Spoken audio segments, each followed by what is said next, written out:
on November 20th, 2025. The universe broke a rule. A comet, no. An object tilted its jet not away from the sun, but directly toward it. What kind of force does that? And why now? You're not imagining it. We're witnessing something that shouldn't exist. We didn't expect this. When we pointed our instruments toward the faint blur moving along the ecliptic, we thought it might be just another comet. But this visitor refused to behave. Its light curve whispered something strange.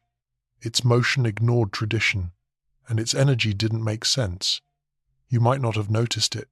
Most people didn't. But once you see it, once you understand what it's doing, you can't unsee it. We call it 3i, Atlas, but that's just a name. What it is remains a question. This object came from the stars, traveled millions of years through silence, and now, just days from Earth, it's revealing something no comet ever has. We've studied comets for centuries. We know their arcs, their tails, their fading gas trails. But this one? It turned toward the Sunday. Think about that.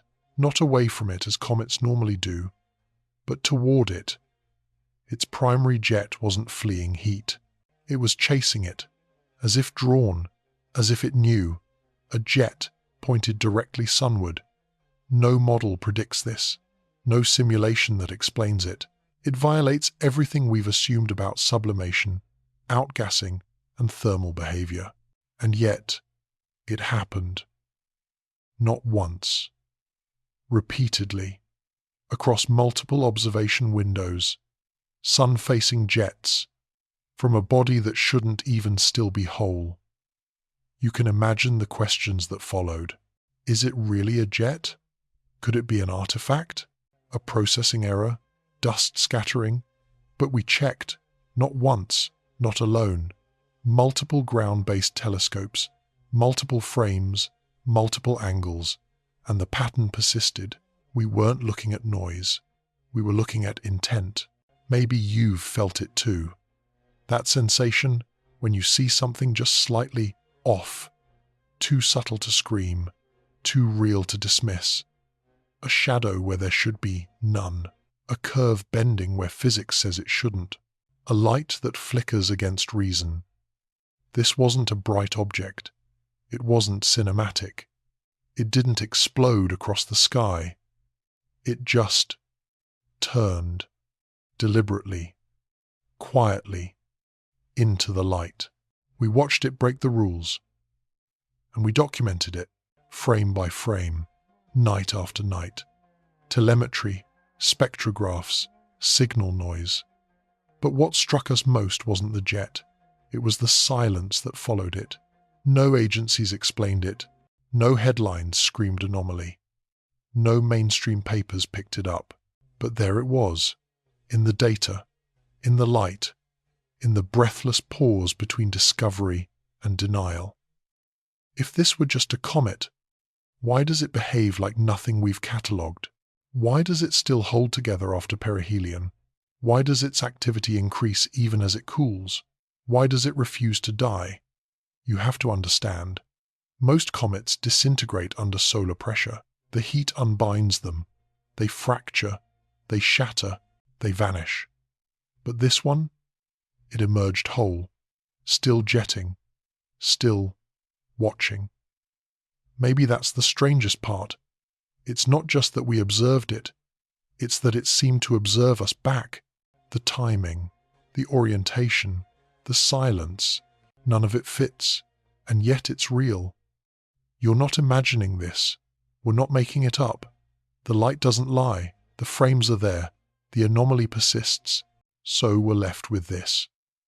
An object, not behaving as an object should. A trajectory, not guided by gravity alone. A visitor, not content to pass unnoticed. And us, you, me, everyone who's watching. Forced to confront a simple truth. Sometimes the universe doesn't ask permission to be strange. Sometimes it just is.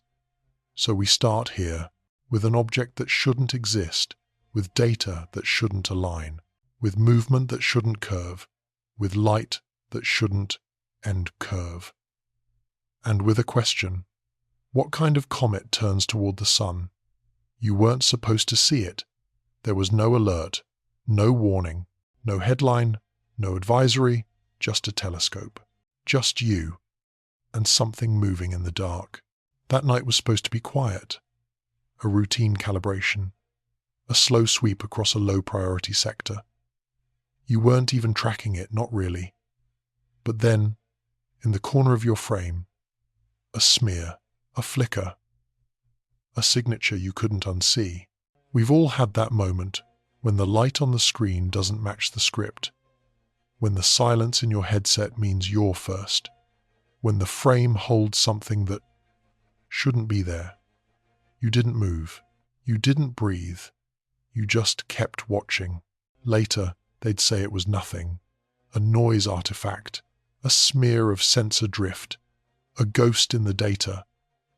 But you knew, we knew, because the frame didn't just hold motion, it held pattern, a consistent shift in luminosity, a curve that traced against gravity, a shape elongated, asymmetric, pulsing.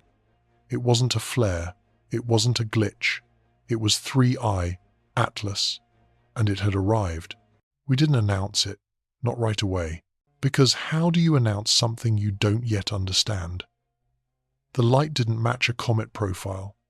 The trajectory was retrograde. The coma was wrong, and there were no recorded outbursts that matched its magnitude. So we did what anyone does when the script breaks. We stacked the frames, 1, then 10, then 100. And with each new layer, the image didn't fade. It sharpened. The trajectory is refined. The object's body narrowed. The signal repeated. We cross-checked with other observatories. South Africa, Australia, northern Chile. Different nights, different skies. Same result. It wasn't a misreading. It was a presence. And not just any presence. A moving, reacting, reflecting body, emerging from a direction comets rarely come. What startled us wasn't its brightness. It was the absence of anything else. No pre-discovery images, no early tail, no coma flare, no archive triggers from JPL, ESA, or Minor Planet Center. Nothing, until you looked, until we looked, together, and saw it there, not arriving, but already here. Most discoveries come with noise, excitement, accolades, but this one arrived in silence. Not because it wasn't important, but because no one was watching. You saw it. We confirmed it. But even then, the world didn't notice, because 3I, Atlas, didn't shout. It whispered. It moved not with drama, but with inevitability, as if it had always been coming. Something is terrifying about that. Not the object, not the light, but the realization that you almost missed it, that we almost didn't record it, that history, cosmic history, could pass so quietly. We'd call it a trick of the lens. You know the feeling. You've felt it before, looking at an old photo and noticing a detail that changes everything, not because it's new, but because this time you finally saw it. We stacked more images, pulled more data, tracked the faint smear through multiple bands. The object remained consistent. No spin flicker, no brightening events, just steady motion. And then just as the signal felt too stable, a spike, a brief surge in magnitude, not dramatic, not explosive, but undeniable, an outburst. For 36 minutes, the object brightened beyond its projected curve. No fragmentation, no dispersion cloud, just light, more than expected, then gone. Back to baseline, back to pretending it never happened. But we saw it, you saw it, and you know what that means. An outburst without explanation, it is a message without language. It's something saying, I'm here, even if no one's listening, even if no one believes. You frame it, you annotate it, you share it, and they say, it's nothing. But you remember, the night it appeared, the moment it moved, the breath you didn't take. So we watch, frame by frame, night by night. We compare the angles, we measure the shadows, we check the velocity vector against known interstellar curves. And it matches, but also doesn't. It's close enough to belong, but strange enough to challenge. A borrowed trajectory, a foreign place. The solar angle is off, the reflection pattern is delayed. The anti-tail already beginning to form leans inward toward the Sunday. Again, this isn't a comet you follow. It's a comet that finds you, because you weren't meant to track it. You weren't even meant to notice. But you did, and now you can't stop, because some discoveries don't belong to institutions, they belong to the moment. The moment you looked, and the sky looked back. You don't expect jets to point toward the Sunday. That's not how comets work. Every diagram, every simulation, every textbook, they all say the same thing. Sublimation creates thrust. Thrust pushes the gas and dust away, and that creates a tail that always flows opposite the Sunday. But not this one. We didn't notice it at first. The anti-tail at a glance looked like noise, a faint streak, barely offset from the nucleus. But when we rotated the frame, when we inverted the stack, when we traced the geometry, it didn't add up. Not unless you turned the comet around. Not unless the force was wrong. Not unless the light was lying. You stared at the images for hours. So did we. And still, it refused to behave. No trailing plume, no long tail streaming outward, no dust blowing back. Instead, a flare, a line, a jet, leaning sunward. How do you explain that? How do you show someone a thing that cannot be? We tried the models. We ran the calculations. We checked the timing of every flare against solar wind maps. Nothing matched. If the jet had erupted from the far side, the physics would make sense. But this came from the front, from the sun-facing hemisphere, from the place comets are supposed to erode, not launch. And it wasn't just a single image. It repeated, across multiple nights, across multiple observatories, across different exposure times and filters. Same angle, same orientation, same defiance. We checked for camera artifacts. We scrubbed the sensors. We even rotated the field, reversed the polarity curves, and adjusted for Earth's orbital wobble. Still there, still pointing toward the Sunday. It didn't break apart. It didn't spiral. It didn't dim. It just turned. Like it knew what it was doing. It wanted to go there. You sat in silence. The data told one story, but your instincts whispered another. What kind of jet points toward the thing it's supposed to escape? What kind of force accelerates toward heat? What kind of object reverses physics to move forward? We don't know. All we know is what the images show, and they show this: a central body, a consistent brightness curve, a small stable coma, and a persistent linear feature leaning into the light. Maybe it's a vent, a sun-facing outgassing chamber. We haven't seen it before. Maybe it's an internal structure, channeling material outward through a frontside breach. Maybe it's an illusion and anti-tail geometry created by backscatter and angle projection. We tried all of those, and none held. Because the feature shifted with the Sunday, it wasn't static. It wasn't background. It moved with the light. We called in more eyes, infrared bands, ultraviolet maps, polarimetric imaging. Still there, still facing forward. We used to think the sun was the source of order, a fixed point, a gravitational anchor, a directional certainty. But here, in this moment, the sun was the question. Because 3i, Atlas was facing it, like a challenge. You remember the first time you saw it in motion, frame by frame.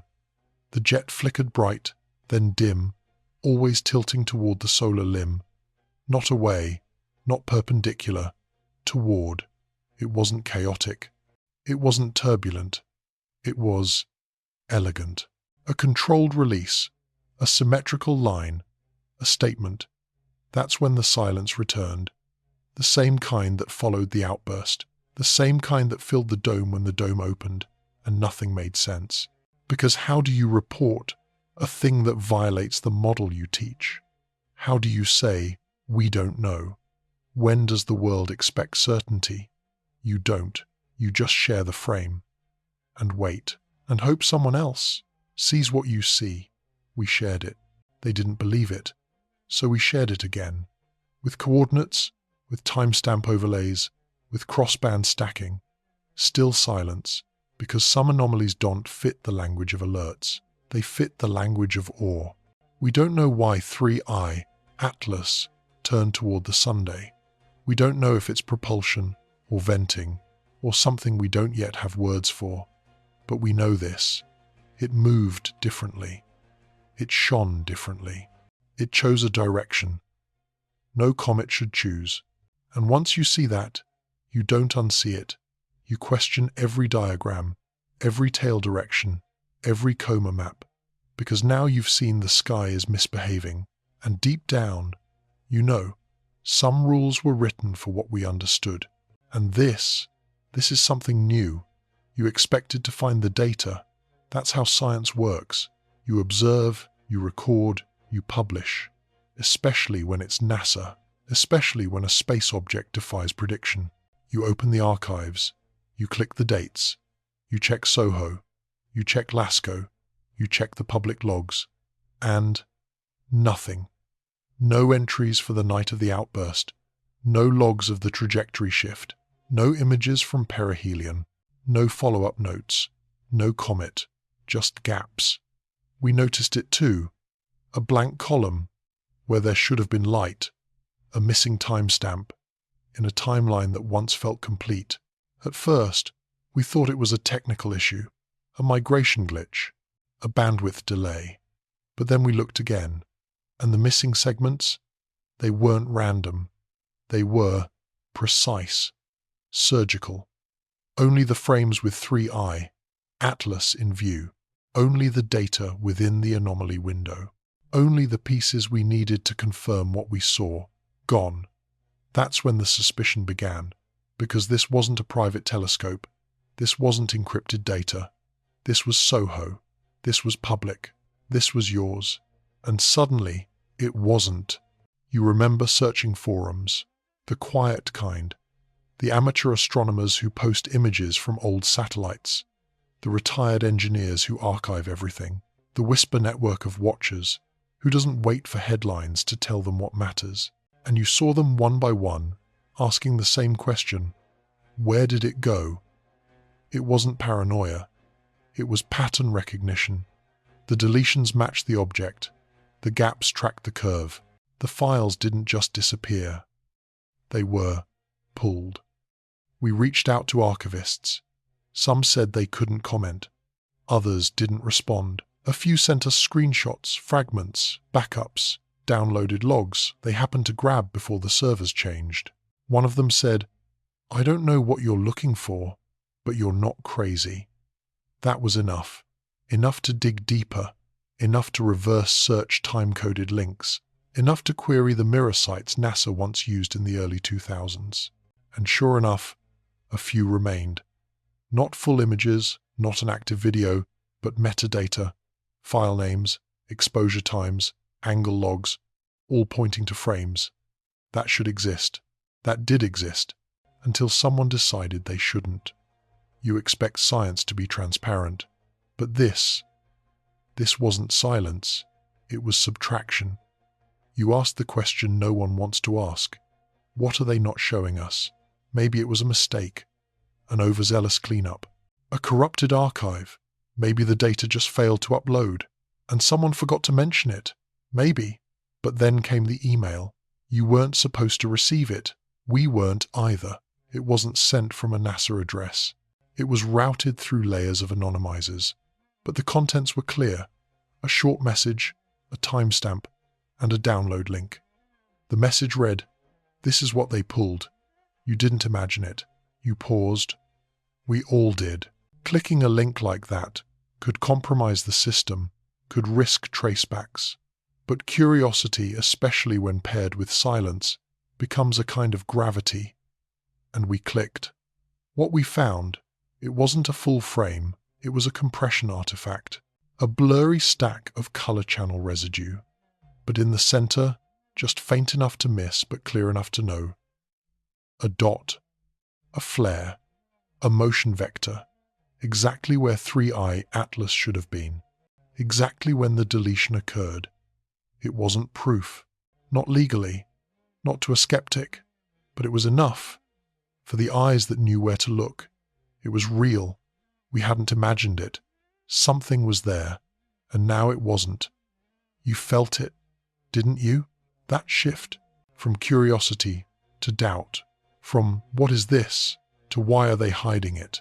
Because in science, the absence of data can be more powerful than the data itself. We reached out again, publicly. This time, we asked Soho teams to explain the gaps. We tagged archivists, specialists, and moderators. Some responded, briefly, cautiously. Routine deletion, telemetry loss, old system purge, all technically valid. None is emotionally satisfying. Because the gaps weren't routine, they were targeted, temporal, aligned with one object, aligned with one question, aligned with one threat. You started watching in real time. Not the satellites, they can be delayed, filtered, but the raw feeds, the ground telescopes, the independent arrays, and that's where it came back. Not in full, not in HD, but in shadow, in motion blur, in whisper trails of light flickering where NASA's logs had nothing. So we made our own archive, stacked every amateur frame, time-coded every report, logged every image from a telescope. No one was watching. And the pattern? It didn't fade. It got stronger. The object moved, turned, jetted, flared. And NASA's official stance? Silence. You start to ask yourself, why delete the data? Why now? Why only this object? Why only those hours? Why no comment? We can't answer that. We can only show you what remains. The gaps, the ghost frames, the residue of reality. Someone decided to subtract. And here is the thing. You don't need a conspiracy to feel betrayal. You only need expectation and absence. Because the sky should be public. The data should be yours. And when it isn't, that's the moment you stop trusting silence. We don't claim to know why NASA pulled the logs. But we know this. They were there. Then they weren't. We looked. So did you. And when science goes quiet about the one thing you're not supposed to see, that's not silence. That's a message. You didn't see it. Because it wasn't visible. It didn't flicker. Didn't flare. Didn't scatter light across the sky. It whispered on a wavelength we almost forgot to listen to. It came at 18 centimeters. Not a line in the sky. A line in the spectrum. The OH 18-centimeter emission line. And it didn't come from the Sunday. Didn't come from Earth. Didn't come from background galaxies. It came from 3i, Atlas. You pause. Because you know what that means. That line, that one frequency, only appears when sunlight splits water molecules, when a comet outgasses, when vapor becomes memory. It's the spectral fingerprint of H2O, screaming into the void at just the right temperature. And now it was screaming from interstellar space. You rewind. You check the observatory logs. Meerkat, South Africa. Quiet skies, precise readings.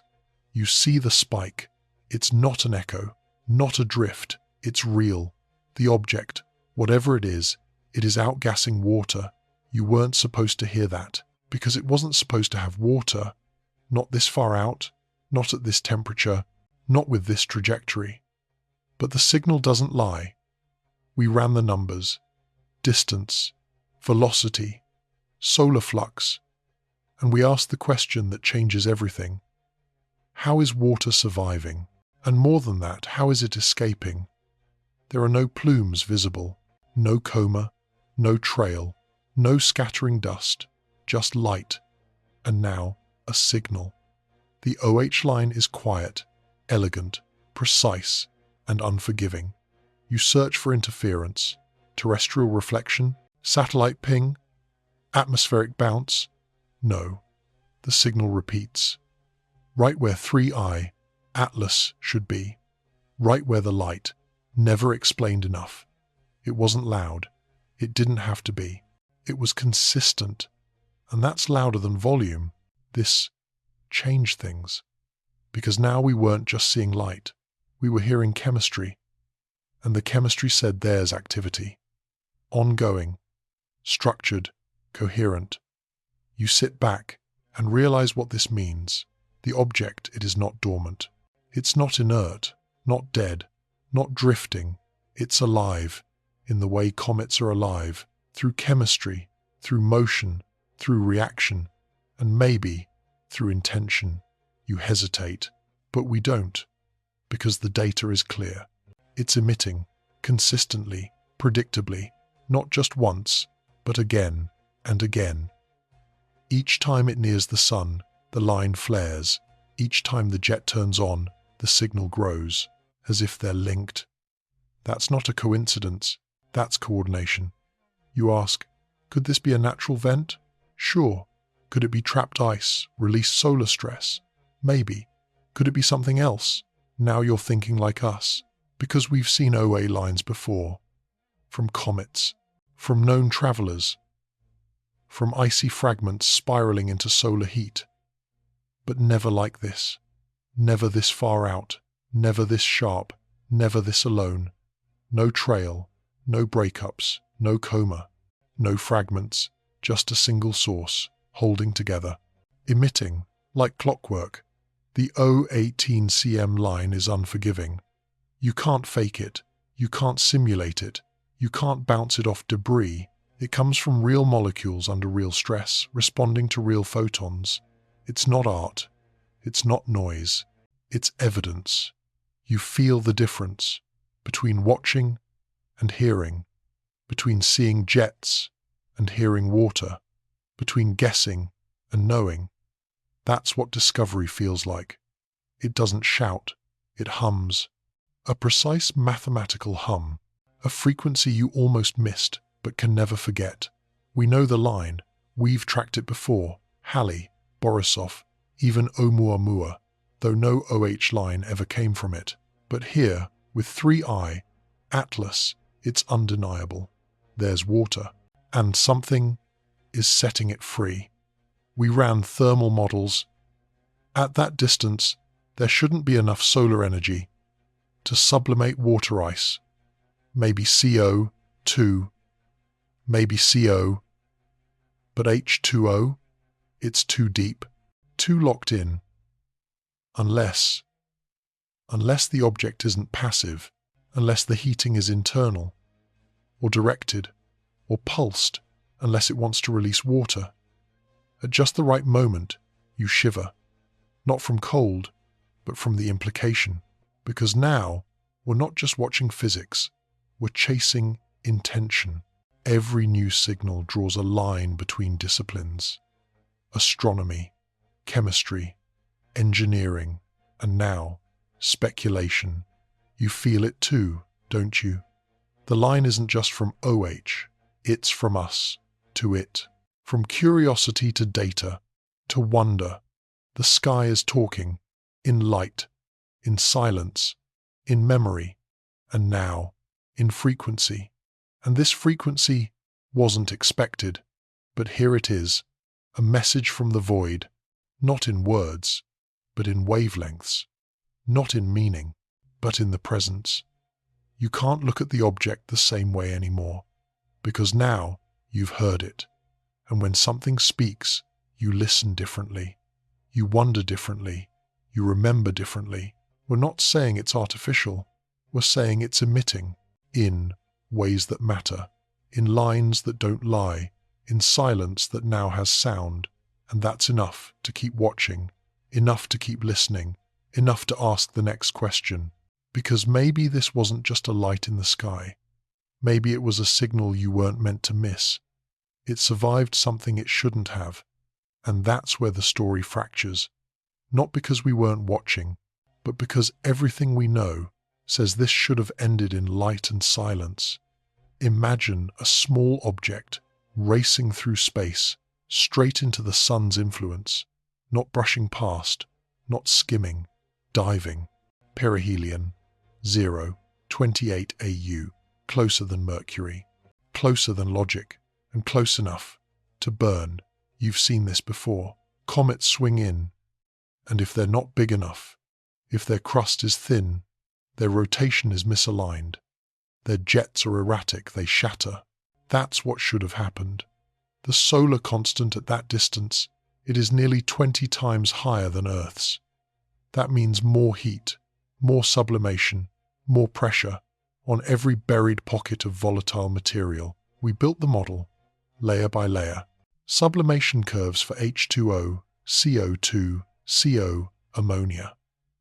We modeled thermal diffusion through a porous crust, calculated the time lag for deep ice to heat, and then we reached the threshold, the point where pressure inside exceeds tensile strength, where an object vents or breaks. But 3I, Atlas didn't break. You pause. Because maybe the model's wrong. So we go deeper. We test densities from porous fluff to compact rock. Still breaks. We try rotation periods from slow tumblers to fast spinners. Still breaks. We add shielding, dusty crusts, organic refractories, iron-rich inclusions. Delays it, but it still breaks. It always breaks, except in real life. And now you're caught in the paradox. Because this wasn't just not destroyed. It was still active, still jetting, still intact. That's not a model error. That's an energy mystery. You ask, could it be non-volatile? Maybe it's a rocky body, not an icy one. But we heard water. We saw jets, and even rock fractures under thermal stress at that distance. So we ask a different question. What would it take to survive? You've felt heat before, but space heat is different. It radiates, it infiltrates, and once it enters, it doesn't leave easily. Unless something resists, you explore options. Scenario 1. A thick, insulating crust, like aerogel or carbon foam, but that blocks emission, kills the jets, not what we saw. Scenario 2. Internal heating counteracts surface absorption, but that requires power, a lot of it, and no comet has batteries. Scenario 3. Orientation. The sun-facing side takes the damage. But if jets fire from that side and keep firing, they're vaporizing material faster, then it can fracture. They're venting pressure, a kind of controlled burn. Now you're thinking as we do, because here is the catch. For a comet to survive perihelion with active jets on its sun-facing side, it must be self-regulating. That doesn't mean artificial, but it means resilient, in a way that feels designed. You trace the orbit again, the shape, the curve, and the timing.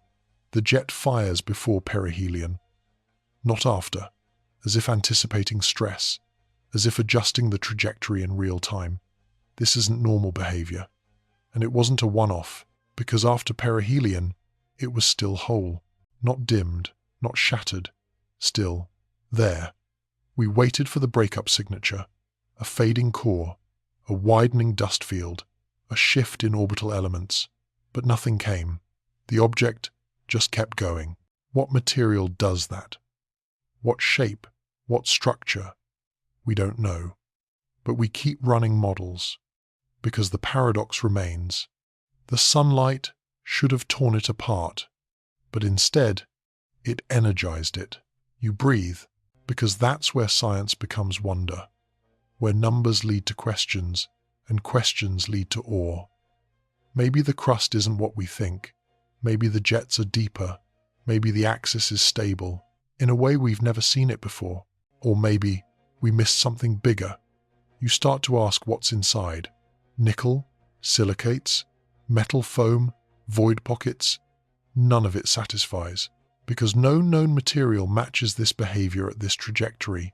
With this activity, we try comparisons. Sun grazers, Oumuamua, Borisov, but they don't hold. Nothing matches this. So we reframe the question, not how did it survive, but why was it never at risk? You pause again and feel the implication land. If the object never exploded, maybe it wasn't fragile to begin with. Maybe it was built differently, formed differently, or sent already prepared. You've heard the phrase, it should have exploded, and now it echoes. Because it didn't, and that silence, it is the loudest part.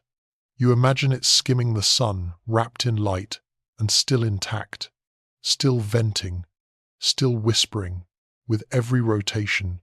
What does that? We don't know. But the models say, it should be gone. And it's not. And that's the story. That's the tension. That's the breath you didn't know you were holding. Because space doesn't forgive. It doesn't pause. It doesn't show mercy. But something did, or something knew how to survive. And that changes everything. Nothing followed it. No arc of dust, no shimmer of ice, no floating pieces tumbling through space. Just a silence trailing a single body, one nucleus, still whole, still active, still alone. You were expecting a tail. That's the rule. Comets shed. They leave behind a trail, a fingerprint of dust and debris drifting in their wake. But 3i. Atlas didn't. We stacked the images, frame by frame, over nights, over weeks. We increased contrast. We subtracted stars. We calibrated light curves. And still, nothing. The light faded behind it. Without residue, no debris field, no coma expansion, no fragmentation cloud, fanned out by radiation pressure. You wonder, was the resolution too low? Was the object too faint? But no, even fainter comets leave something, particles, dust, a fading ghost of where they were. This one left nothing. You shift your perspective, zoom out, track the vector, search for deviations. You expect irregularities from spin, from outgassing, from differential sublimation. But again, the trajectory is smooth, cohesive, unbothered. A comet is supposed to unravel, especially near perihelion, especially after it leaves. The ice sublimates, the structure loosens, the thermal stress tears it from the inside out. That's what happens. That's what has always happened. But not here. This one stayed singular. Not just intact, but untouched. You compare again. 2i. Borisov showed fragmentation. Even Oumuamua showed signs of tumbling stress in its light curve. But 3i. Atlas, consistent, centralized, unyielding. And you begin to feel it. The shape of the absence. Not just what isn't there, but the way it refuses to follow the story you expected. You remember the early theories. Maybe it split. That maybe one nucleus hid another, but those would leave evidence. Twin light sources, debris arcs, radial symmetry breaking apart. But every observatory confirmed. A single, stable source of light. You pause again. What holds it together? We don't know, but we tested. Sublimation models suggest pressure. Rotational stress suggests tension. Solar proximity suggests rupture. And yet, it held. Held through peak heating. Held through maximum acceleration. Held even as it turned toward the Sunday. You ask, what if it's not shedding because it has nothing to shed?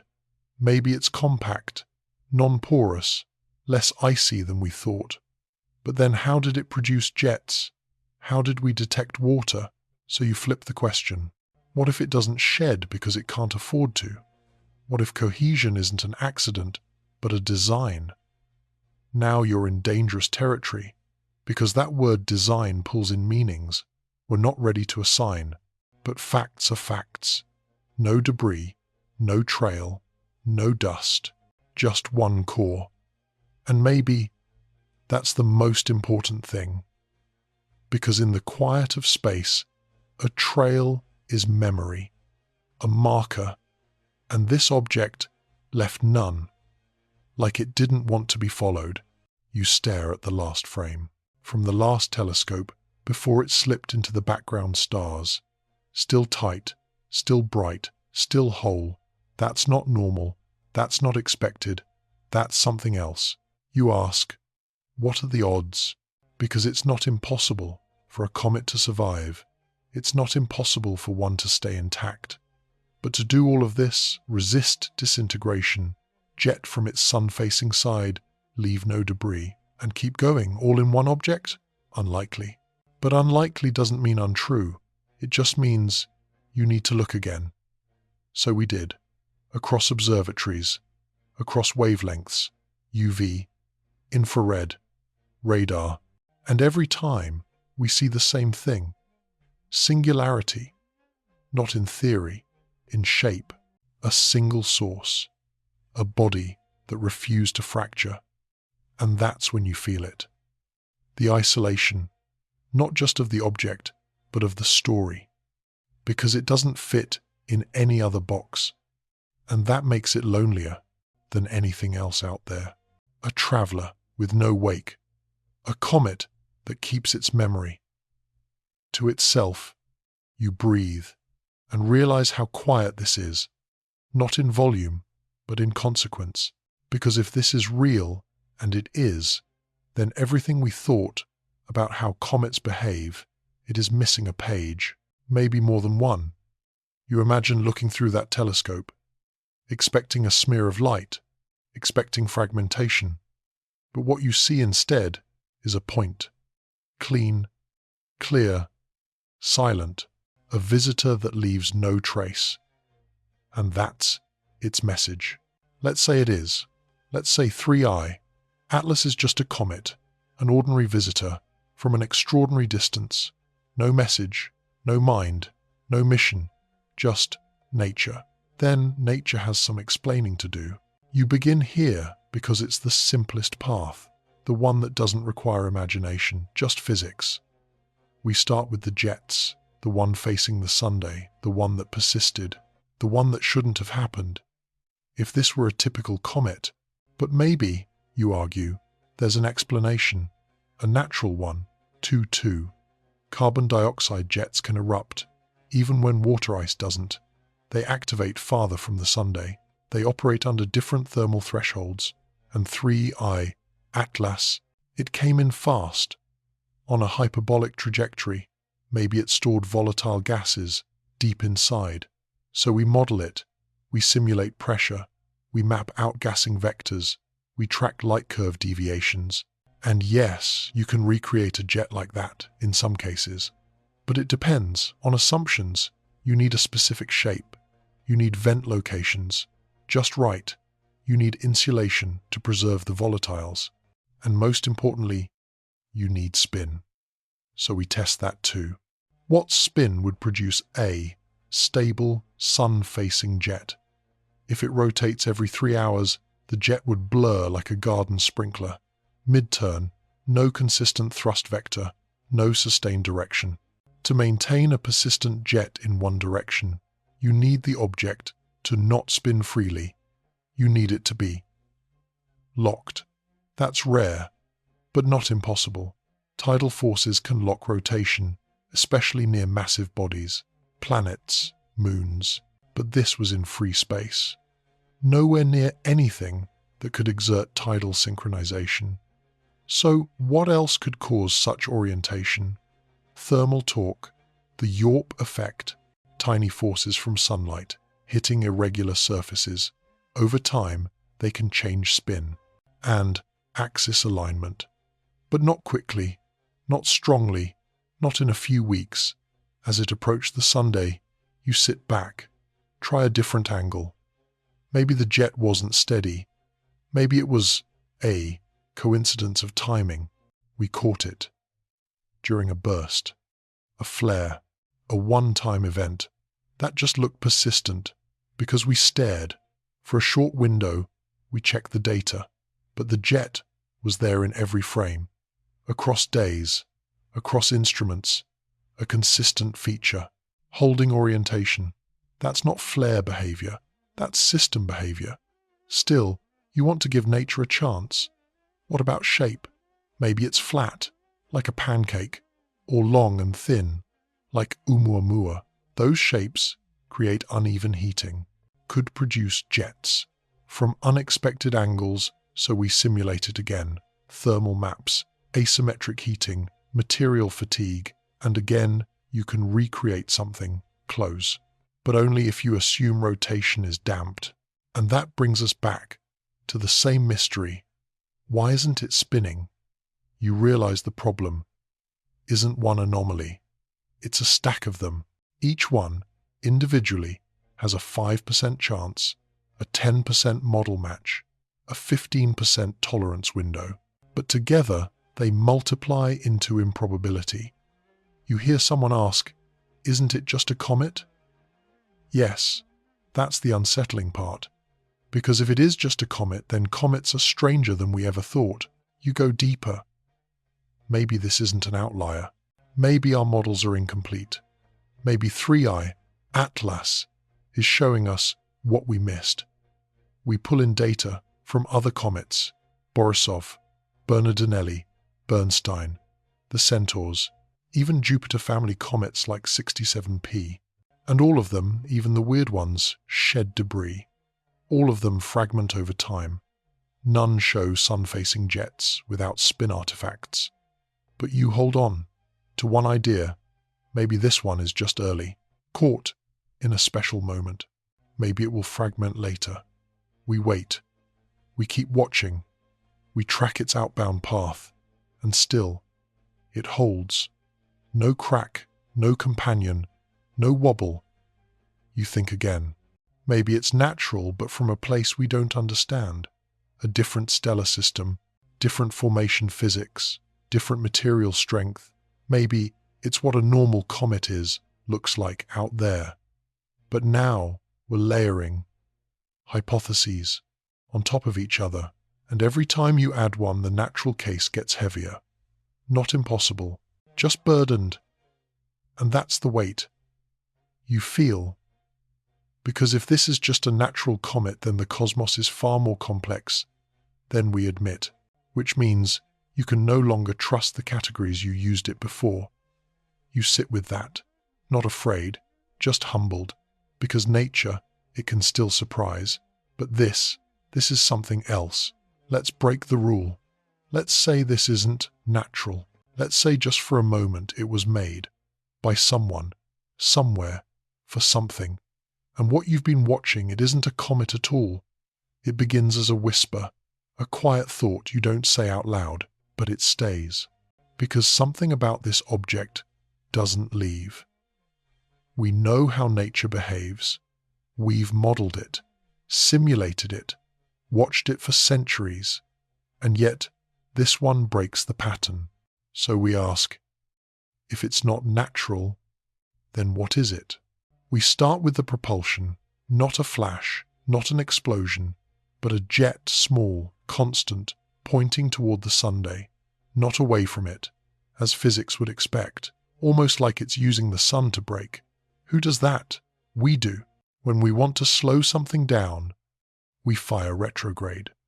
If you're approaching too fast, you burn opposite the direction of motion, like docking a spacecraft. It's elegant, controlled, and we saw that. From 3i, Atlas, we check again.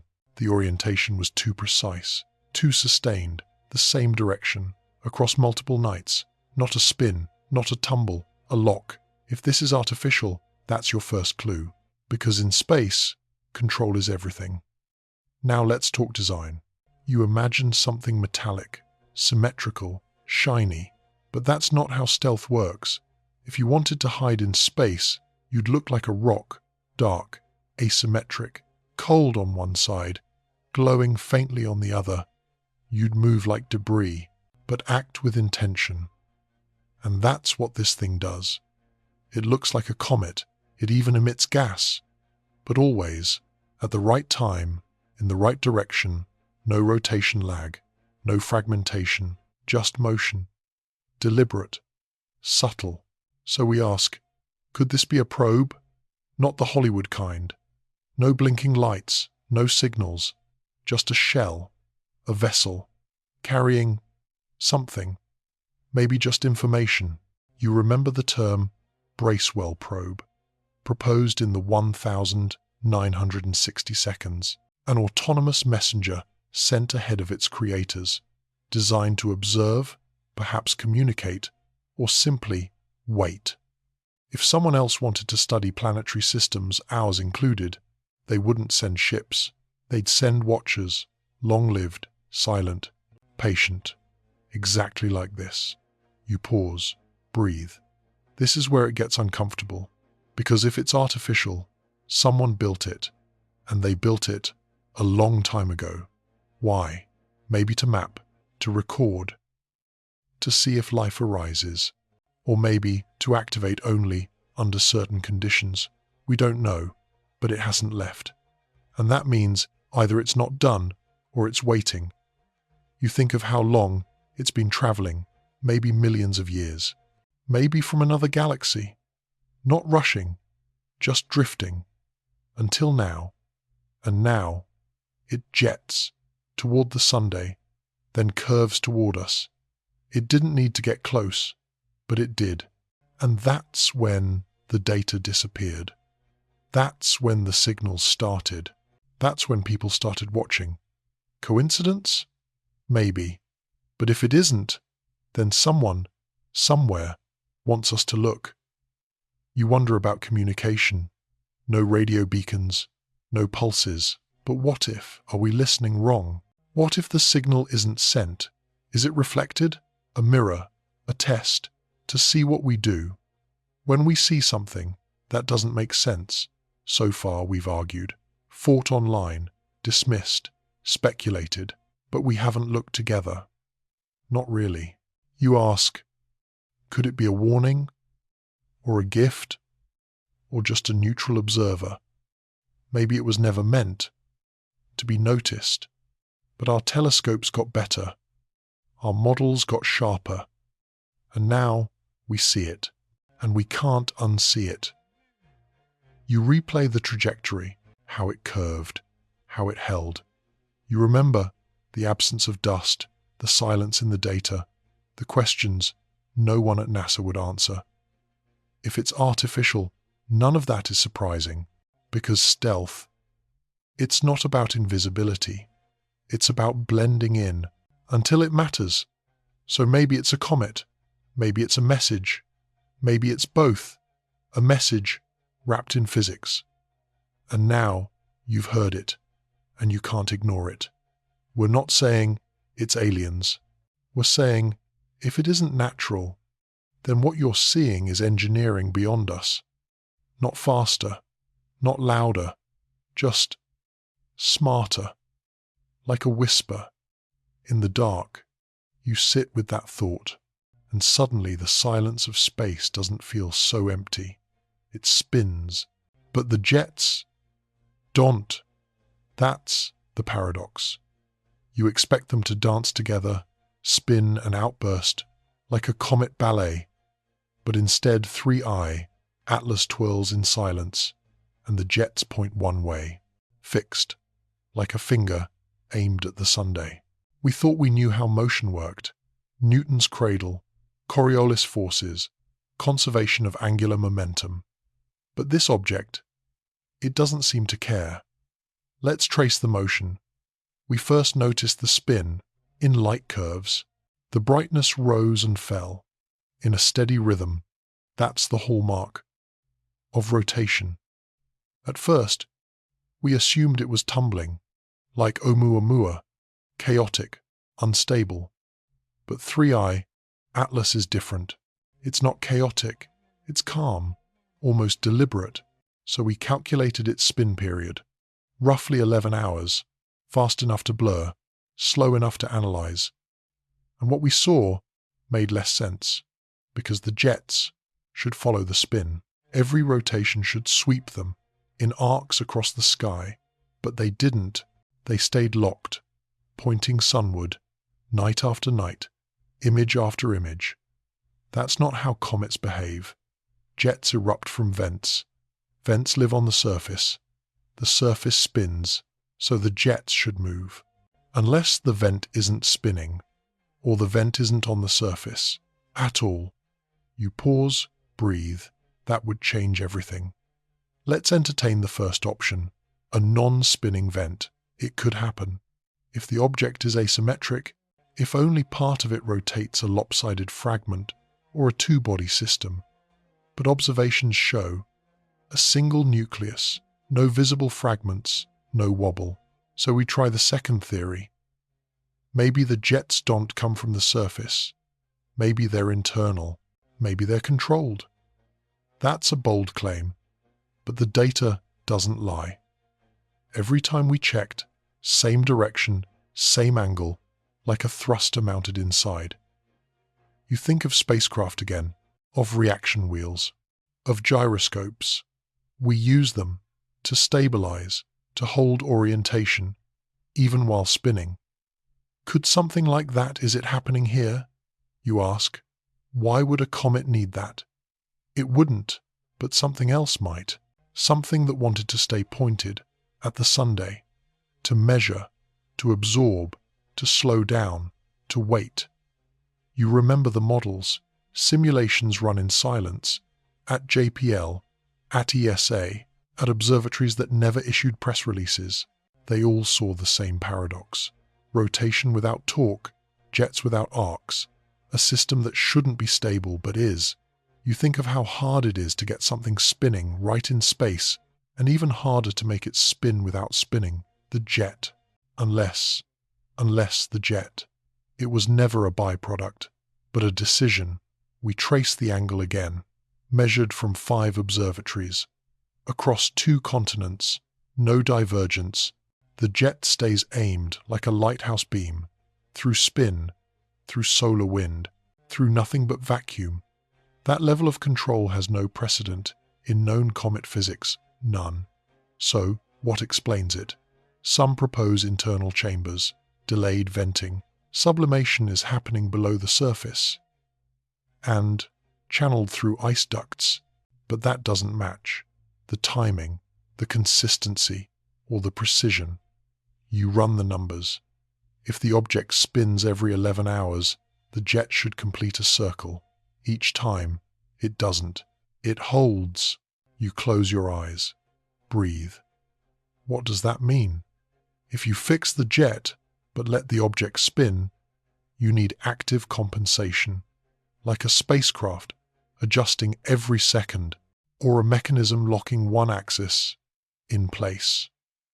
Natural bodies don't do that. Engineered systems do. You try to resist that idea. You want this to be just ice and dust. But the longer you watch, the harder that becomes. So you do what scientists do. You document, you model, you check again, and again, and again, until even your skepticism starts to sweat. Could an icy rock from another star really hold that orientation? For weeks? Could random outgassing stay that steady? Could spin exist without wobble? Could jets ignore the axis? Are they born from? Every answer points backward, back to something we don't have a word for. Not yet. You remember the silence. NASA never said it was spinning. They never commented on the jets. They let the images speak for themselves. But those images, they said plenty. A dot spinning in the void and a jet refusing to follow. You felt it before, that disconnect, like a violin playing a different song than the symphony around it, like something performing a function you weren't meant to notice until you did. You look again, and it's still spinning, and the jet is still there, locked, patient, and suddenly, the question isn't how, it's why.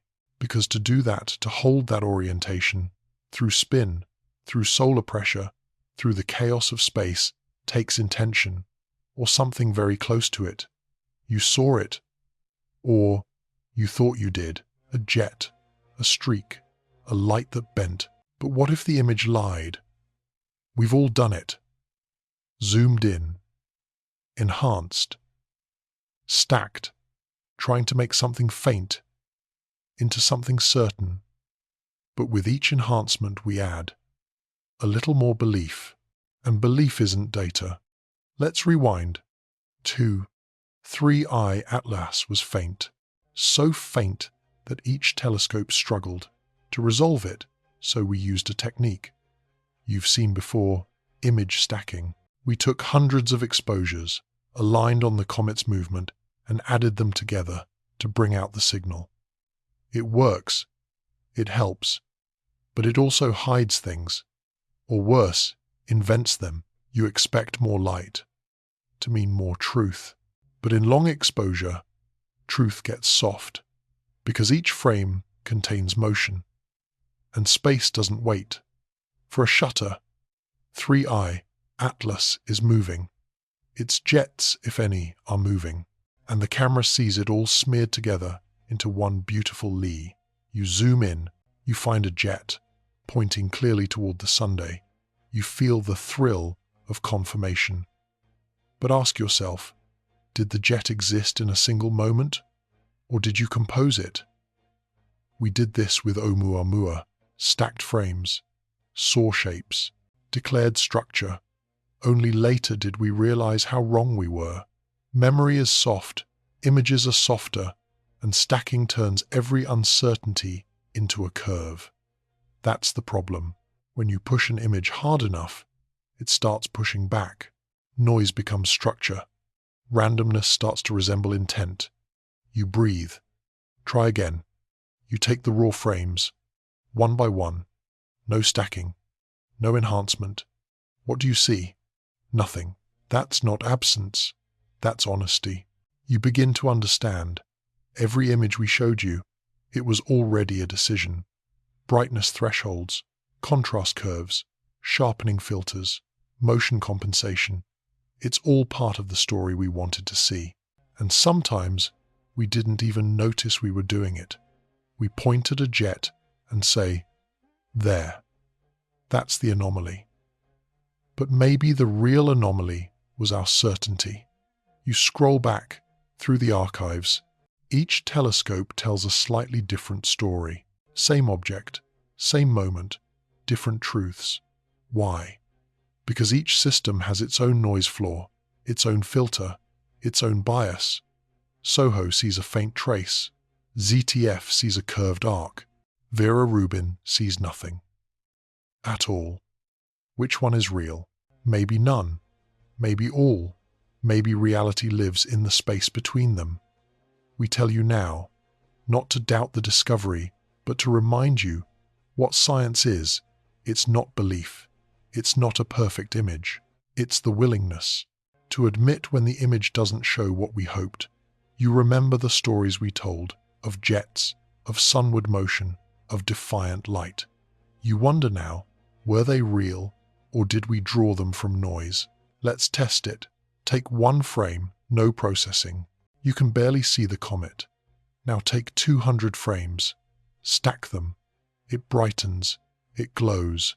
A faint line appears. You feel something. Now align the frames. On the star field instead, the line shifts, breaks, scatters. The jet disappears. You stare at the difference. One alignment gives you a message.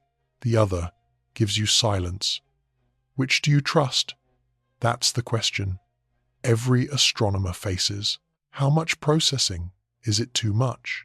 Where is the line between enhancement and invention? We don't know.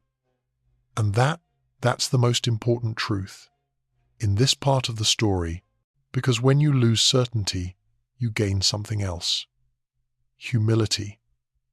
Humility to see noise as noise, to see darkness as part of the signal, to accept that even light can lie.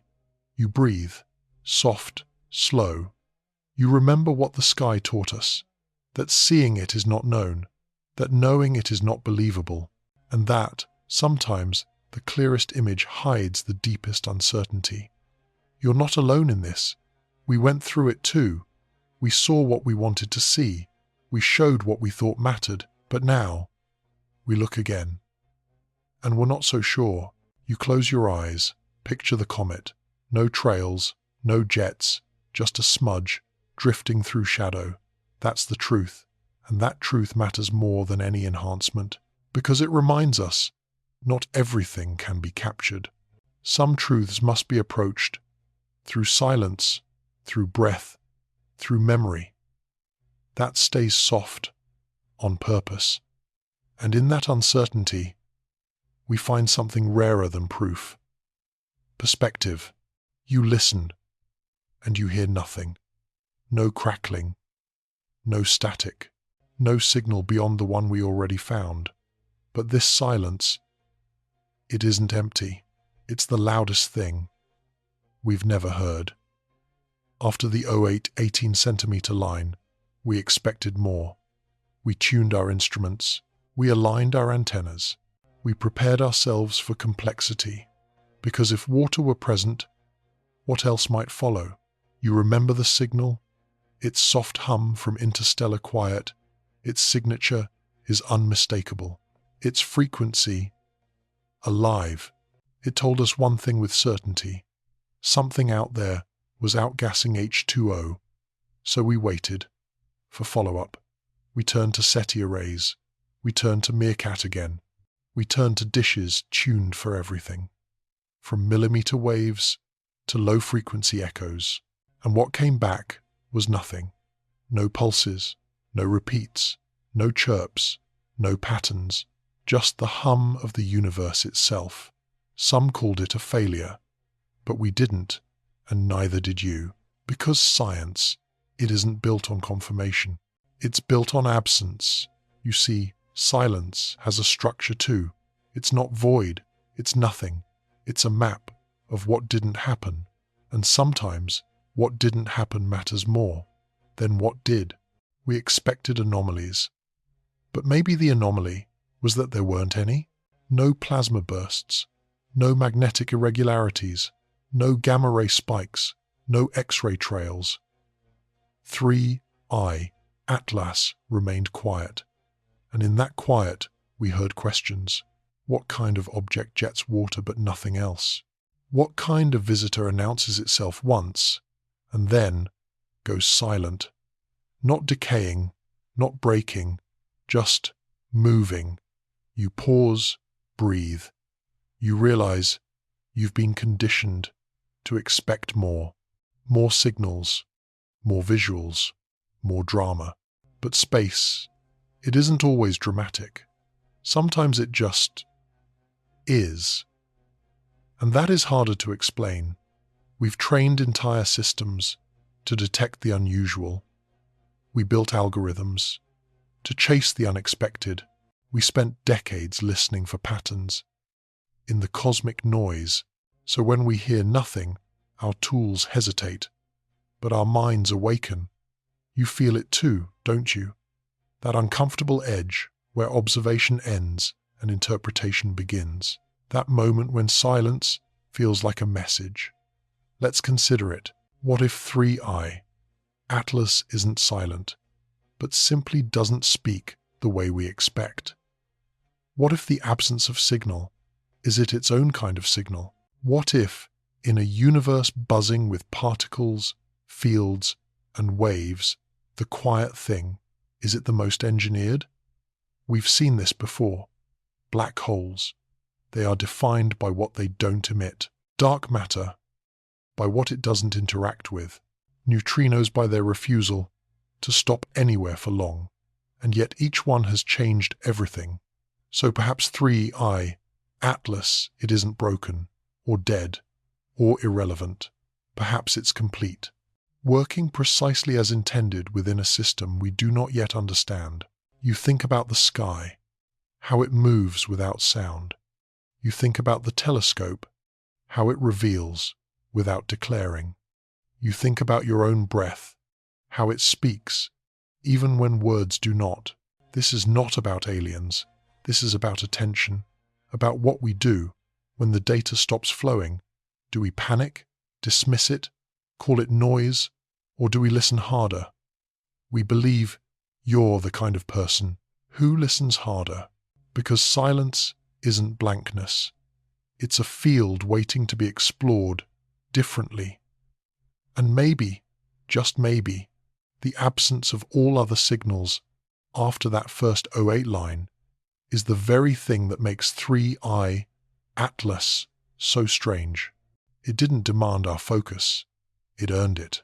Through restraint, through mystery, through the soft gravity of an unanswered question. We can't measure intent, but we can measure patterns.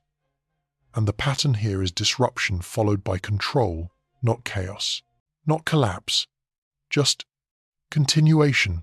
You ask, how could something jet toward the sun again and again and still emit nothing else? We don't know. And that's the point. The more you observe, the more the silence tightens around you. You zoom in, no signal. You zoom out, still nothing. You adjust for the Doppler shift. Nothing. You reprocess the spectrum. Still a flat line. But in your heart, you know that line, it isn't empty. It's full of implications. You recall what ancient astronomers believed, that the stars were immutable until one blinked and they had to rewrite everything. Maybe this silence is our blink, our cue to rethink what we expect from the cosmos. We used to think the sky was a dome. Now we think it's a map. We used to think every silence meant nothing. Now we know better. The OH line was a whisper. This is a pause, not the end of the conversation.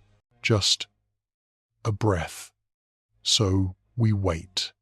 Together. You and us. We watch. We listen. We stay with the silence, not as absence, but as presence. Because one day, this quiet might mean more than any burst of light or sound. And if it never does, that's okay too. Because wonder doesn't require a soundtrack, only attention and memory. And in this moment, you remember the comet, the light, the signal, the stillness, and above all, the silence that changed how we listen. Emotion, philosophical silence, motifs, silence as signal, breath as awareness, memory, cosmic patience, structure, observation, absence, reflection, shared listening. We've heard nothing. But what if we've only been listening with the wrong ears? What if, right now, in the dark between stars, something is speaking not in radio, not in light, not in any language we currently know, but in something else entirely? You sit with that thought, and suddenly, silence feels crowded. For most of human history, silence was assumed. Space was quiet. Comets were rocks. Light was constant. Noise was random. But now, we know better.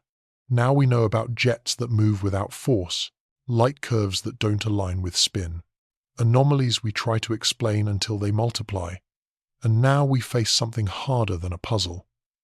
We face a question. What if it's not talking to us?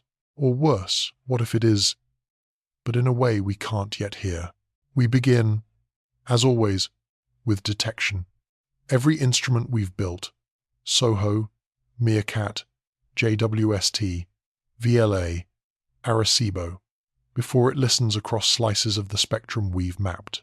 From the warmth of infrared to the crackle of gamma, we tune our sensors to energy. But what if the signal doesn't use energy the way we think? What if it's not a wave, not a frequency, not even a pulse? What if the message hides in the relationship between things? In the spin, not the flash. In the absence, not the burst. In this way, 3I Atlas refuses to behave like anything else. Let's ask, what is a signal, really? To a human, it's an intention wrapped in a carrier. To a machine, it's a deviation from statistical noise.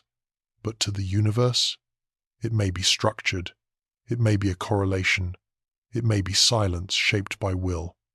And that's the terrifying possibility, that we're not hearing anything, we're hearing something we can't pass. There are precedents. In the 1,960 seconds, the first pulsar was catalogued as LGM-1, Little Green Men. The regularity was that alien. In the 1,990 seconds, fast radio bursts stunned the sky with millisecond pulses from beyond the galaxy. Now we know they're natural, probably, but the lesson remains. Sometimes the universe behaves like it's talking, and sometimes maybe it is. So what if 3i, Atlas, is sending something? Just not in electromagnetic terms. There are theories once fringe, now studied. Dark photons, hypothetical particles that could carry force in a hidden sector. Quantum state modulation, entangled particles used to transfer information non-locally. Geometric compression using patterns of light and mass over time to embed logic, like a living Rosetta Stone. None of these is proven, but none are ruled out. And when nothing else makes sense, the edge of science becomes the most honest place to look. Let's imagine, for a moment, 3i, Atlas, isn't emitting a traditional signal. It's shaping space, bending vectors of dust, modulating spin at intervals that encode rhythm.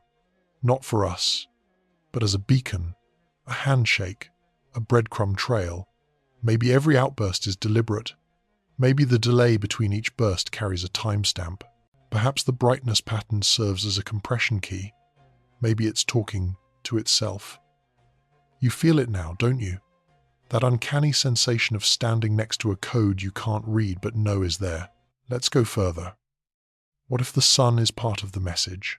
What if 3i, Atlas, approached not just to slingshot but to align? What if it used the solar mass as a lens, bouncing information off the corona like a whisper into a mirror? Who's on the other side? Not us. Not yet. The absence of a radio signal doesn't mean silence.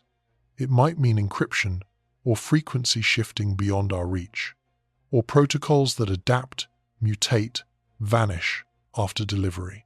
A one-time pad in the form of a light curve. A message that can only be read once by someone else. This isn't just speculation. It's science with humility. In 2025, a joint team from Caltech and CSIC suggested that objects could embed data in their orbital perturbations. In 2026, a French paper modeled spin-lock timing as a possible encoding layer. Each study ended the same. We don't know what to look for yet. That's where you come in. Because science begins not with facts, but with attention, with someone willing to ask, what are we not hearing? And that's you, right now. Here, there's an eerie elegance in imagining that 3i, Atlas, is silent not because it has nothing to say, but because we haven't learned how to listen. It would mean we're not being ignored. We're just not ready. And maybe that's okay. Silence isn't absence. Sometimes it's shielding. Sometimes it's waiting. Sometimes it's how stars hold secrets until we invent the right kind of darkness to find them. And that is what you're part of. Not a mystery solved in a headline, but a mystery that deepens with every quiet frame, every silent signal, every time nothing happens, and you still feel something. Because maybe that's the real message. That wonder itself is a form of signal. That attention is the first antenna. And that is the greatest gift the universe gives, is the invitation to imagine what else might be out there, just beyond the threshold of sound. You almost didn't see it. Neither did we. Not because it was hidden, but because it didn't scream. It didn't flare. It didn't demand attention. It was just there, quiet, small and unremarkable. A few frames, buried in a sequence no one reviewed twice. But what if those frames were the ones that mattered most? It started with a brightness anomaly, just a blip, a momentary deviation in the light curve so minor it was flagged as noise. Automated systems dismissed it. Analysts moved on. We moved on. But something about it stayed in the back of our minds. Not a fact, just a feeling. A tickle of doubt that wouldn't go away. So we went back. And what we found wasn't louder. It wasn't brighter. It was quieter than we remembered. And that silence changed everything. Frame 282. 3i. Atlas is stable. No flare, no spin irregularity, no fragmentation. Frame 283. Slight dimming. But the coma structure holds. Frame 284. A twitch. A micro shift in orientation, not drift, not spin, not a known thermal response. A change in vector, without acceleration. Frame 285. Realignment. And that was it. No alert. No flag. Just 5 frames in a 4-hour window that almost every pipeline threw out as insignificant. We've been trained to look for drama, big spikes, clear trails, flashy tales, but nature, and possibly intelligence, doesn't always speak in exclamation points. Sometimes it whispers. And if we're not listening, we miss it. That light curve deviation, it wasn't random. When we reanalyzed it, aligned with solar wind data from the same window, we saw a correlation. Not causation yet, but correlation is strong enough to raise eyebrows, because the timing of that twitch aligned perfectly with a solar magnetic pulse measured by SOHO and ACE. And that's nothing. That's interaction. You remember what we said in part 3 about the jet that pointed toward the sun? This moment, it echoed that, except this time there was no jet. Only alignment, a correction, as if something adjusted itself to the sun's position. Not in defiance, but in sync. This is the kind of moment that separates casual viewers from true observers. Because when we look again not just at the object, but at ourselves, we realize how many things we've trained ourselves not to see. We filter, we compress, we model what we expect, and then we're surprised when the unexpected slips by unnoticed. But that's not a flaw in the universe. That's a flaw in us. You feel it now, don't you? That pull to rewind, to rewatch, to remeasure what you thought was stable. Not because it's wrong, but because it might be incomplete. In science, noise is often where the new signal first hides.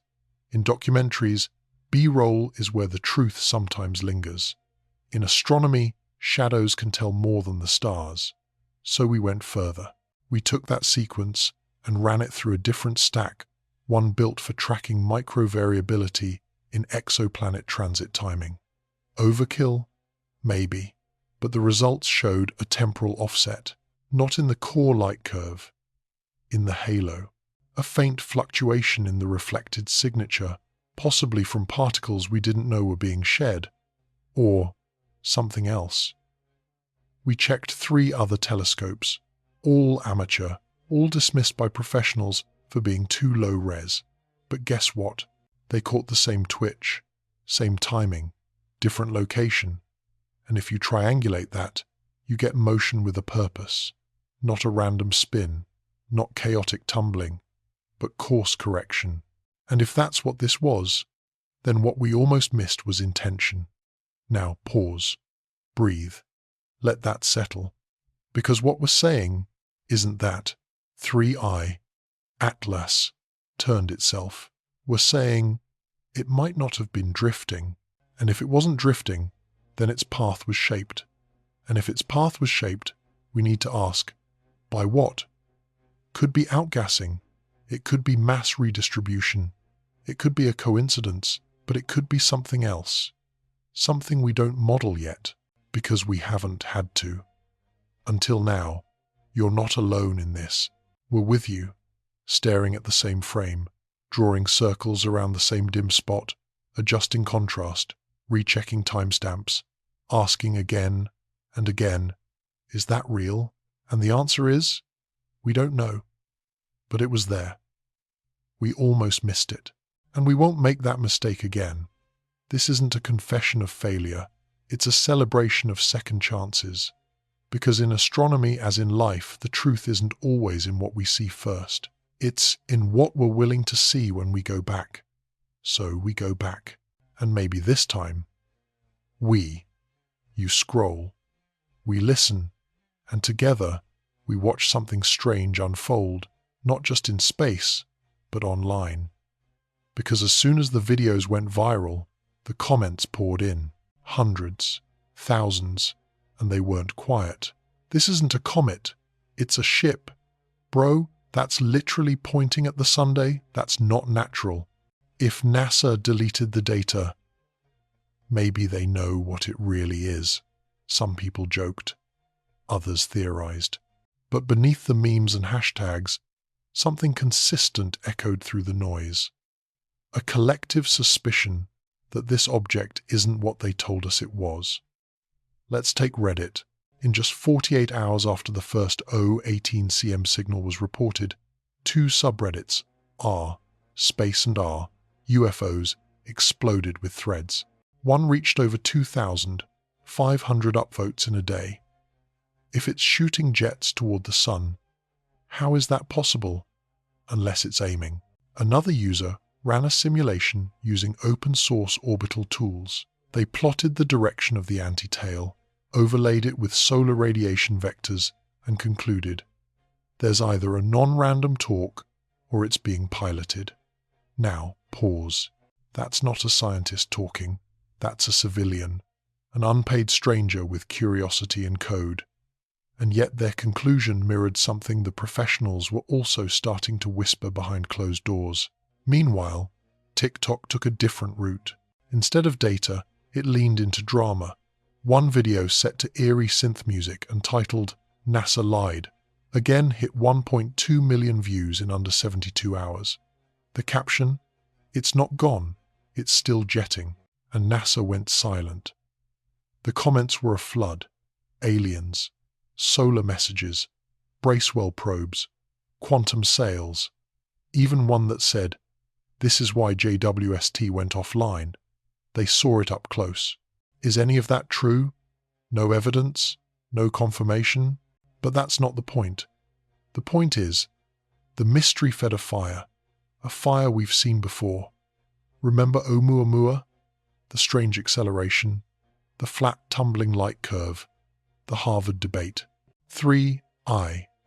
Atlas now feels like its shadow, except this time, the public got involved faster. More data, more images, more questions, and fewer answers. Let's be honest, people don't trust silence anymore. When an agency withholds images or deletes data, even if for benign reasons, it creates a vacuum. And in that vacuum, the internet fills in the blanks. Sometimes with brilliance, sometimes with fear, but always with imagination. Even X, formerly Twitter, had its moment. A post by an amateur astronomer went viral. 3I, Atlas, past perihelion. Still whole, still jetting, with no dust trail. This is not a comet. This is something else. It was reposted over 6,000 times. Then someone quote-tweeted it with, "No trail, no tail, no spin, just direction. Think about it." And people did. Some even dug deeper. AI-generated voice simulations read Soho logs aloud in robotic tones. Others recreated image stacks to see what NASA won't show. And one particularly detailed thread analyzed the possibility of 3I, Atlas using solar sails, theorizing, if each burst is timed with solar flux changes, it could be using sunlight for vector correction. Are these theories scientific? Not all, but they're participatory, and that matters. Whether you believe it's natural or not, one thing is clear. People are watching. Not just astronomers, not just institutions, but ordinary humans across forums, languages, and belief systems are tracking an interstellar object in real time. That's never happened before. Oumuamua didn't get this kind of global scrutiny. 2i, Borisov, barely made headlines. But 3i, Atlas, it turned into a story everyone wanted to finish. Why? Maybe because the footage was clearer. Maybe because the O8 signal felt real. Or maybe because deep down, we all feel like something is off, too symmetrical, too sustained, too deliberate. So we reach, we theorize, we create meaning together. You may laugh at some of the comments. We did too. But then we looked again and saw the patterns, the symmetry in speculation, the consistency of confusion, the collective sense that whatever this is, it's not just another comet, it's something to talk about, something to name, something to remember. And even if 99% of the posts are wrong, the act of wondering, that's what makes this moment different. We're not just being told what to think, we're thinking together, and sometimes that's how truth begins. We never expected a mirror to arrive from the stars. We didn't send for it, we didn't ask for it. And yet here it was, moving in silence, without permission, without explanation. 3i, Atlas didn't shout. It didn't announce its purpose. But it did something few cosmic visitors ever do. It made us look inward. You might have come to this story for facts, for orbits, for evidence. And yes, we've laid all of that out. The jets, the signals, the strange alignments. But none of that prepares you for what really happens when you pause, look at this object, and realize you're seeing yourself. It began with light, faint, scattered, inexplicable, but we tracked it anyway. Then came motion, not chaotic, not random, but deliberate, measured. Then came the silence. And somehow, in that silence, a strange thing happened. We started projecting. Some saw a comet, some saw a probe, some saw a threat, some saw salvation. But the truth is that we saw ourselves, our fears, our hopes, our desperate need for meaning, reflected in that dim smudge of light. And we've done this before. In every age, every culture, when the sky offered something unfamiliar, we filled in the gaps with our stories. Comets have been omens, messengers, and warnings, but they've also been mysteries, and mysteries, by nature, ask questions of the observer, not the observed. So maybe the real question isn't what is 3i, Atlas? Maybe the real question is, what are we assuming it to be? Because the more we look, the more we realize how fragile our frameworks are, how thin the veil is between knowledge and belief, between science and imagination, between perception and projection. You've probably felt it by now, that pull between data and intuition, that tension between what we measure and what we sense. It's not just about telescopes and simulations anymore. It's about something deeper, something more human. We want to know, but more than that, we want to matter. When we say that jet points the wrong way, what we're really saying is that doesn't fit our rules. When we ask, why didn't it explode? What we mean is, why didn't the universe behave like we thought it would? And when we wonder aloud, what if this is something more? What we're really revealing is that we're ready. Ready to entertain the impossible. Ready to question the narratives we inherited. Ready, perhaps, to change. Because for all our instruments, all our data, all our models, we're still explorers of meaning. It doesn't matter, and meaning doesn't always arrive in clear packages. Sometimes it drifts in silently from beyond the heliopause, wearing a comet's mask. Sometimes it looks like 3i Atlas, and what we see in that shape, its silence, its resilience, its refusal to behave, says more about us than it does about it. You've seen it, haven't you?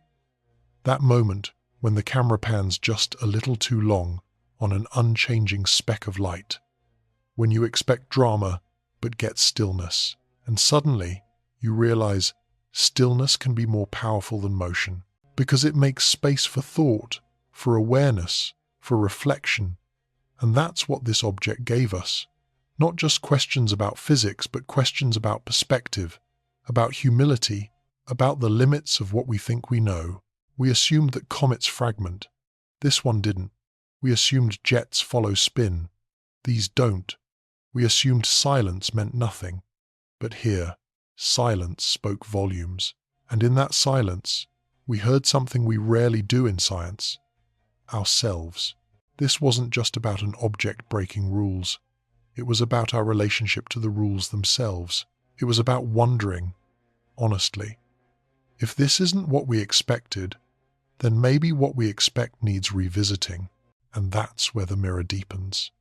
Because 3i, Atlas, didn't just confuse our models.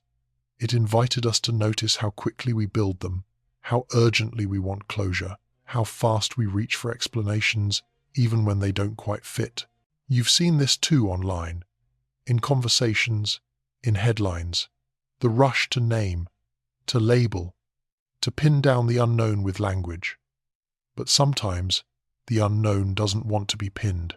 Sometimes it wants to be noticed, not solved, not silenced, just witnessed.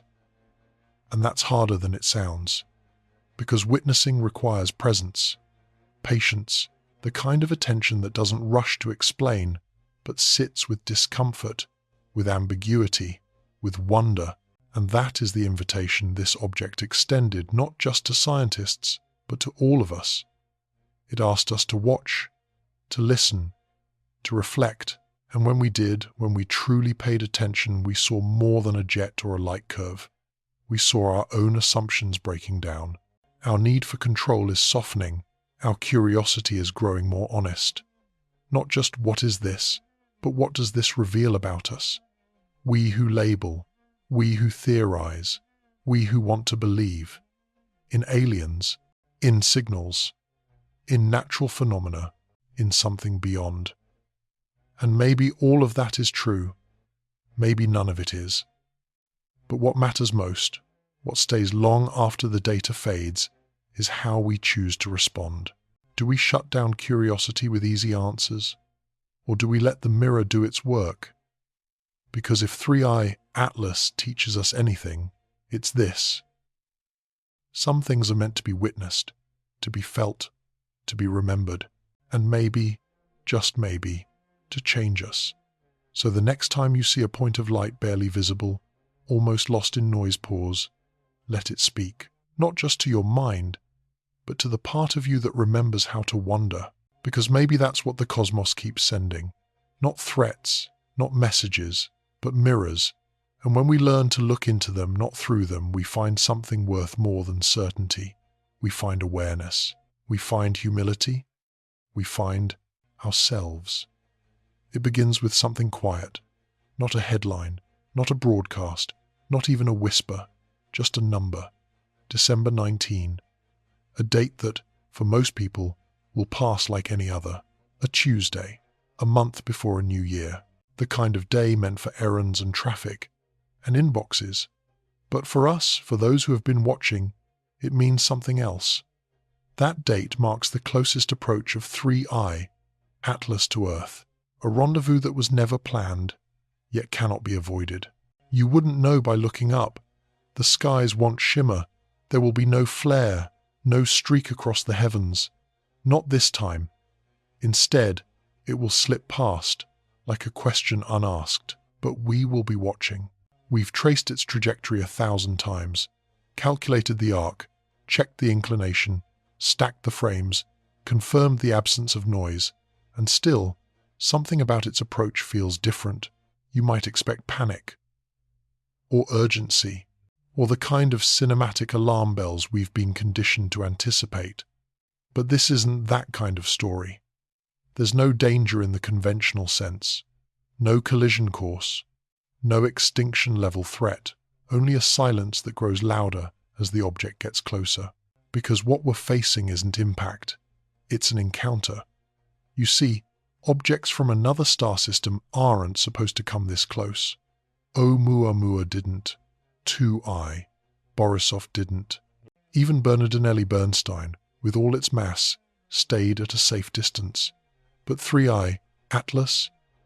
This one chooses proximity.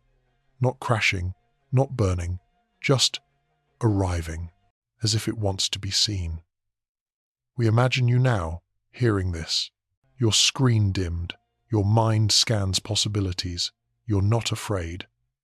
But something inside you tightens, like the feeling before a solar eclipse, the hush of a forest before thunder. That awareness something is coming. We feel it too.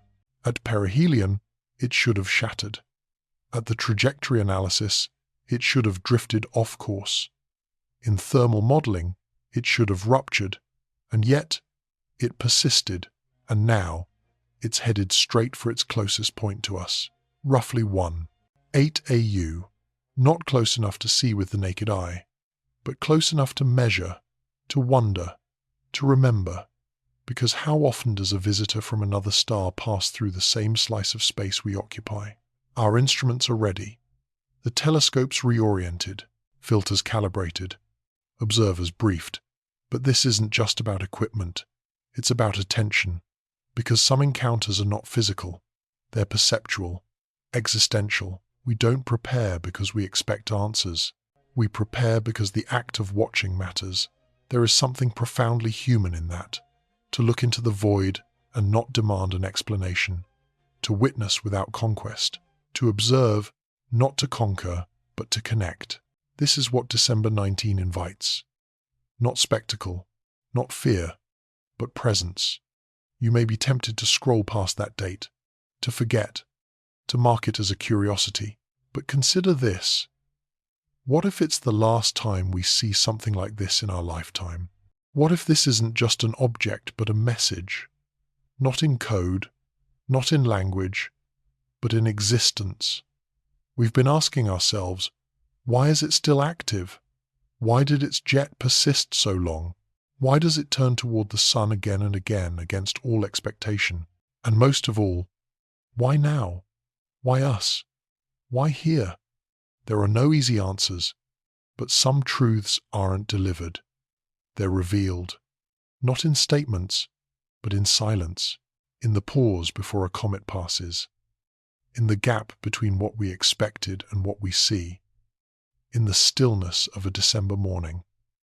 So, here we are, nearing the end of a journey that began with a flicker of light, and you are part of it now, not as a bystander, but as a witness.